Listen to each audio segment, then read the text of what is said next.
Hello everyone, here we are again, the two of us, 2/3 of a band on ship, and whisper it not too loudly, but the sun is shining, which is something of a miracle.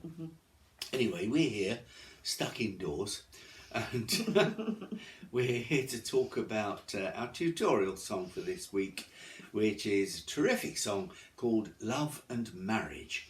Big hit for Frank Sinatra in 1955-56. In fact, it won the Emmy for the best song in a musical for 1956.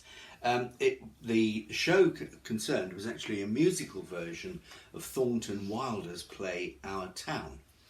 And it was written, of course, by the great Sammy Cahn and Jimmy Van Heusen.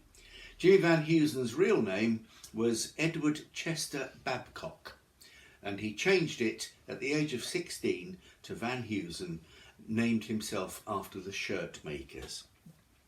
They wrote several of these novelty songs for Sinatra. We did High Hopes as a novelty song a few weeks ago, and there were a couple of others in the same sort of vein. But this one, it's a nice little song, it's fun.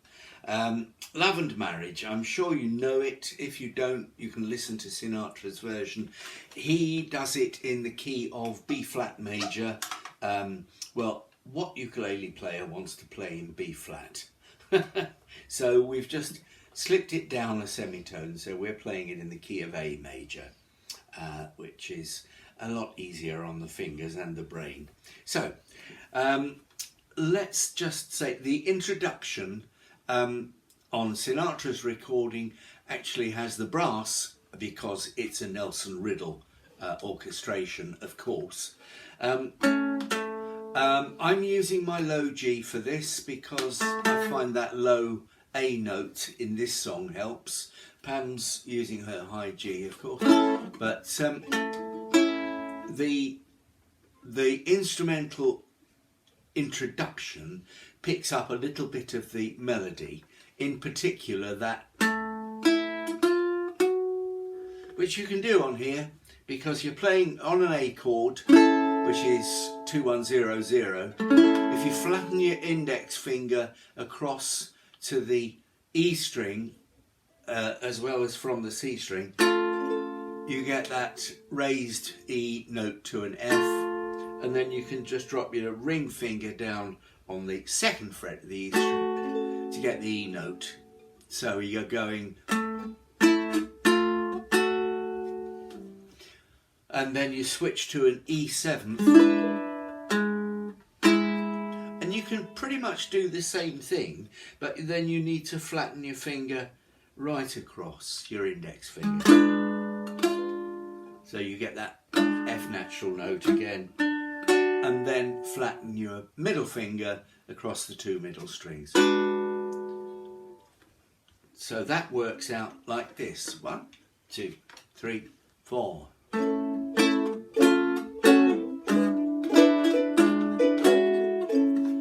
Like that.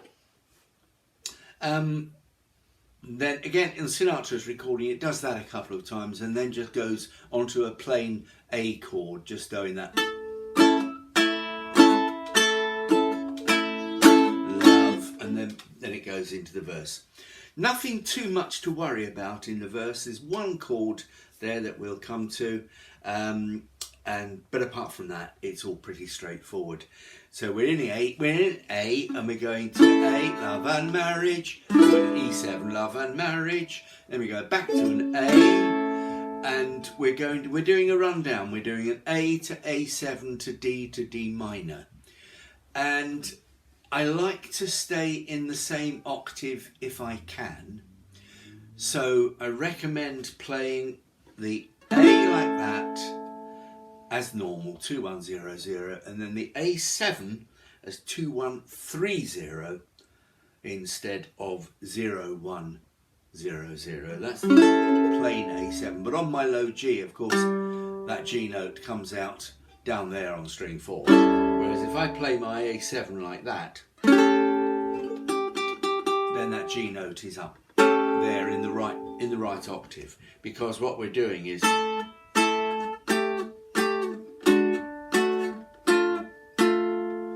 So that's A, A7, D, D minor.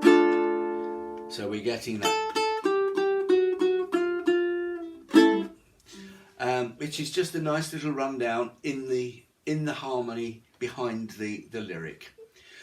And then we get to the second line of the verse. It's "This I tell you, brother," and so we've got a C sharp seventh there. Okay, may not be familiar with it, but don't worry. If you can do a 4-string bar on the first fret, then you can do a C sharp seventh, because it's 1 1 1 2, and that's followed by a D chord. Now you can slide that up. Probably better to just play the 2 2 2 0 D there. But if you prefer to slide that up, that's fine. It does make it easier doing it 2 2 2 0 because you're going to a C diminished. Yes. From there to there, although you can leave that bar on if you prefer for the C diminished, but either way you've got a bit of a hand position change going on to get from the D to the C diminished, which is 2 3 2 3 here. But you'll figure out a way of making that comfortable for yourselves, I'm sure. And then we get to "You can't have one without the other," A to a B seventh and then an E seventh. You can't have one without the other. Now you can play your B7 as 4 3 2 0, but that puts the 7th note on the top, which is often a nice way to play it. Here the melody note is actually the B. Other. So perhaps the better way to play the B7 here is a bar on the 2nd fret, and then your middle finger on the 3rd fret of the C string. So play that B7th and then going to an E7. So that's the verse. The second verse is musically exactly the same as the first, as they so often are, except when you get to the end, you get, instead of the B7, you just get an E7 and back to an A, because then that's, you're resolving there to a perfect cadence, because you're then going into the bridge. Now the bridge is interesting in that while the rest of the song is in A major, the bridge, quite surprisingly, goes into F major, which is nice. And of course, to get from A to F, all you need to do is move your index finger over one fret, one string. So we've got that try to separate, then we've got F, and then an F augmented. And the best way to get that in this context is to flatten your index finger across the two middle strings, the C and the E string. And then from there we're going to an F6th. Now most of the chord charts will show F6th as a 4-string bar on the 5th fret. Here, again, if we want to keep that little musical run going, that bum bum bum, you can play the F6th as a D minor. So 2 2 1 0. So we get.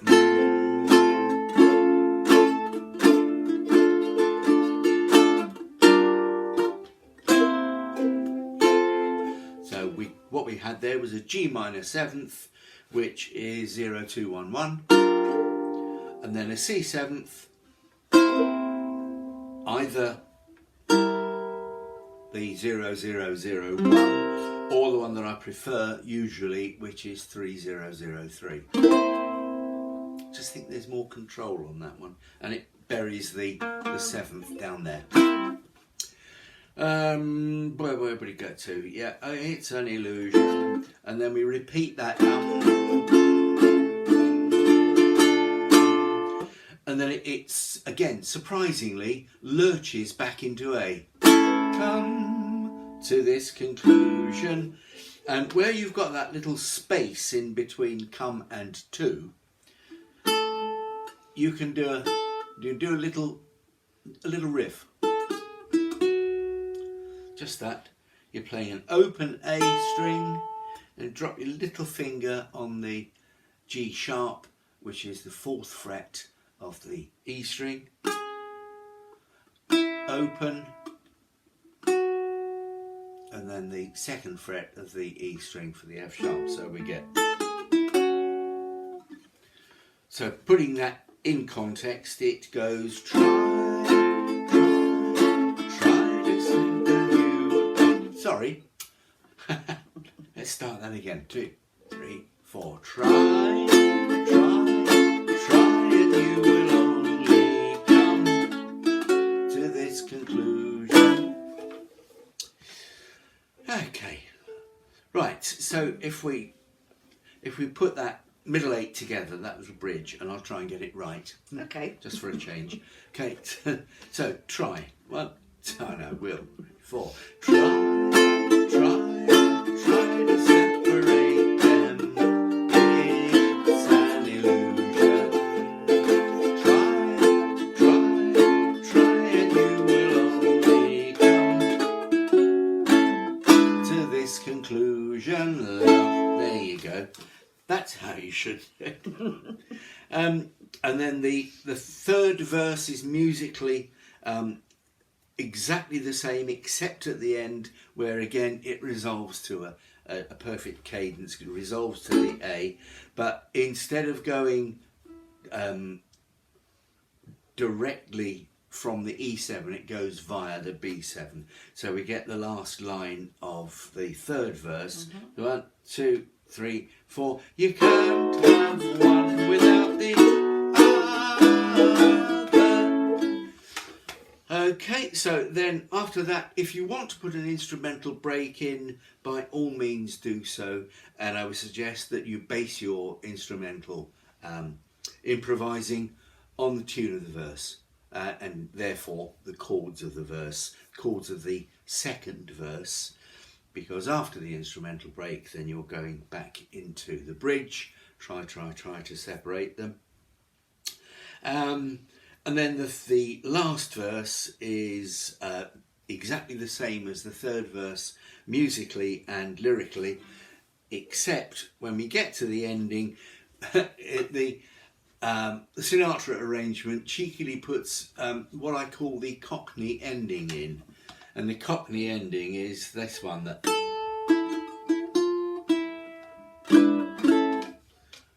And you can do that on an A. So it's A, and then the E string open. Drop your little finger on the 3rd fret of the C string. Take it off, and then flatten your index finger across the E string as well as the C string. And then E7. So then put all that together, it goes 2, 3, 4.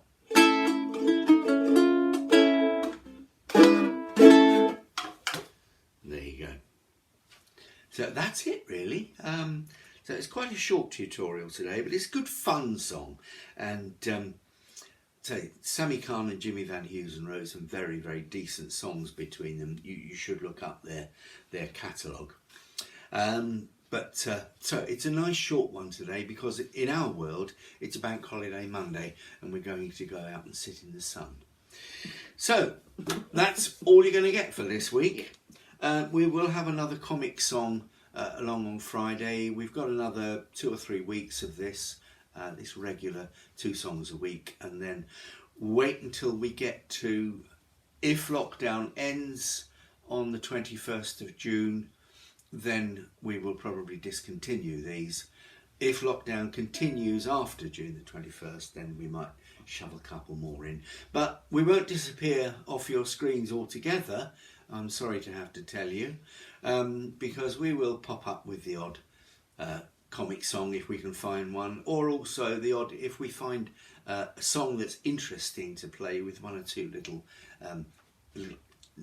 tricks and wrinkles in it, then we put that up on the usual platforms as well. Or we might just do the odd play along. We might just do the odd play along songs we like. without a tutorial. Yeah. Songs we like to sing, like to play, and like to spread the word. So look out for those, but they will not be on a regular basis like these have been for over a year. Anyway, that's all from us for this week. This will be going out as a play along at the weekend, and hope you'll have fun with it. Song sheets are available on request, and it's a good fun song to play and sing, as Frank Sinatra found. Right, that's it from us for today. So we're going to go, and we'll see you soon. And until we do, you know what to do. Stay safe, be kind to yourselves, look after each other. It's bye from Pam. Bye.